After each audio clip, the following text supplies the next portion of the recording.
Pemilu mengingatkan kita tidak hanya tentang hak, tetapi tanggung jawab kewarganegaraan dalam demokrasi.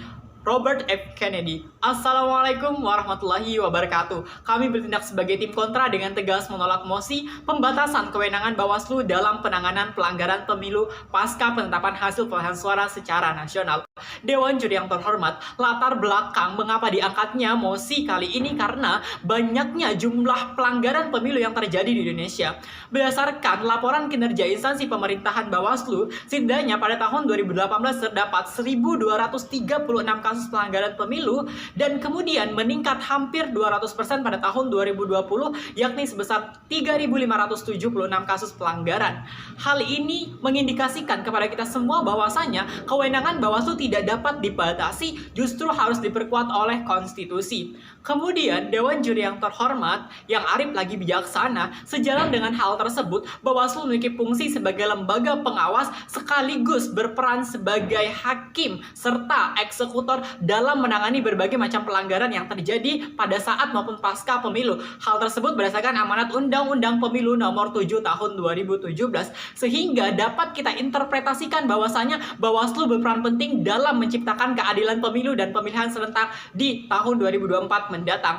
Kemudian Dewan Juri yang terhormat, legalitas hukum Bawaslu berdasarkan Undang-Undang Nomor 22 Tahun 2007, bahwasanya Bawaslu merupakan lembaga independen yang bebas dari intervensi dari lembaga manapun, sehingga Bawaslu memiliki otoritas penuh terhadap penanganan berbagai macam pelanggaran yang terjadi pada saat maupun pasca pemilu berlangsung.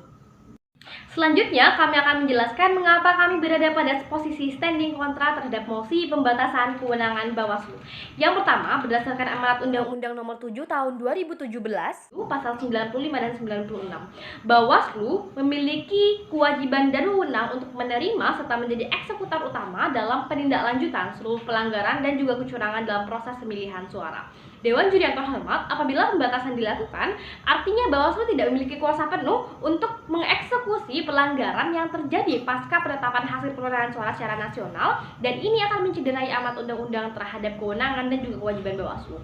Yang kedua, walaupun mitigasi resiko dan langkah preventif telah dilakukan Bawaslu dengan sebaik-baiknya, tetapi potensi adanya kecurangan yang belum teridentifikasi sebelumnya masih sangat besar. Pada data Bawaslu tahun 2020 tentang kecurangan yang naik hampir 200% daripada 2 tahun sebelumnya, yaitu 2018, maka apabila langkah Bawaslu dipersempit, ini akan menurunkan rasa kepercayaan masyarakat terhadap akuntabilitas dari Bawaslu dalam menyelesaikan masalah di dalam pemilu. Yang ketiga, berdasarkan amanat Undang-Undang Dasar 1945, pasal 1 ayat 2, kedaulatan berada di tangan rakyat dan dilaksanakan berdasarkan undang-undang. Apabila rakyat datang sebagai pelapor dengan memenuhi ketentuan dari Bawaslu seperti pengumpulan data kecurangan tidak lebih dari 7 hari, maka mereka memiliki hak dan kewajiban penuh secara demokratis untuk memilih pemimpin dan menyampaikan aspirasi.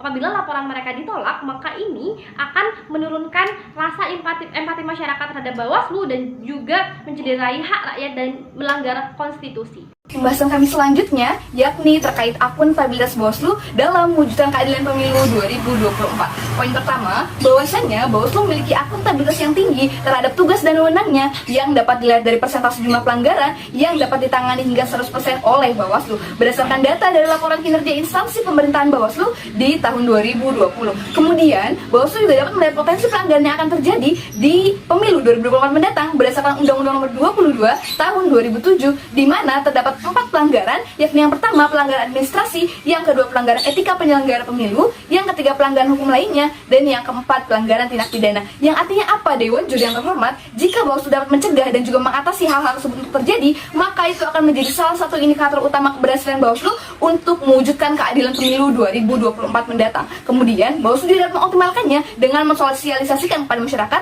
melalui media digital. Oleh karena itu, dapat kami simpulkan bahwasannya, yang pertama, Bawaslu merupakan eksekutor sekaligus pengawas terhadap pelanggaran-pelanggaran yang terjadi di saat maupun pasca pemilu. Dan yang kedua, secara legalitas hukum, Bawaslu memiliki otoritas penuh terhadap tugas dan wewenangnya dan dilindungi oleh undang-undang. Dan yang ketiga, untuk lebih meyakinkan masyarakat terkait integritas dan akuntabilitas Bawaslu, maka perlu dioptimalkan dengan mensosialisasikan kinerja dan juga kesiapan Bawaslu kepada masyarakat melalui media digital, sehingga dapat terwujudnya pemilu yang berkeadilan di 2024 mendatang. Sekian, terima kasih. Salam pemilu, salam demokrasi.